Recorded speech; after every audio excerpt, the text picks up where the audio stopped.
It was a space that I was unfamiliar with, and like most people, I didn't know what it was I was feeling. Just as, my career was starting to incline, that's when this episode of depression happened. And in those moments, you would want to do everything in your power to keep that momentum going.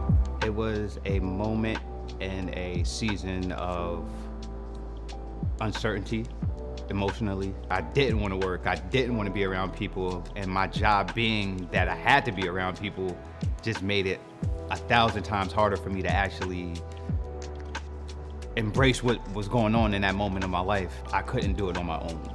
It was super important for me to find someone that I connected with energy-wise, that I was comfortable, that made it easy for me to express some of the things that I needed to express. You're revealing parts of yourself that you may not necessarily share to the average person. You don't realize how much you have built up.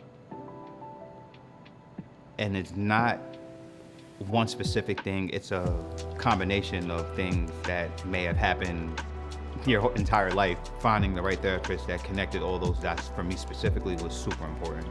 But then again, it's always that societal expectation of men to not show emotion or to suppress those emotions. So I wanted to share my story. It took me a while to share this story. It wasn't something that I just thought about and I did it. The outpour of responses that I got in regards was shocking and overwhelming, in a good way. There's a lot of people saying, I feel the same way. Like I had a similar experience with depression. There were so many people that shared sort of a similar experience that, that the stigma of mental health kind of stopped them from actually expressing that or even sharing with people close to them that they were feeling that way. It was one of the most satisfying feelings I think I've ever felt in my life in regards to just being able to get that trauma off of my chest. It was just freeing. That's the best word that I could use to describe it. It was freeing.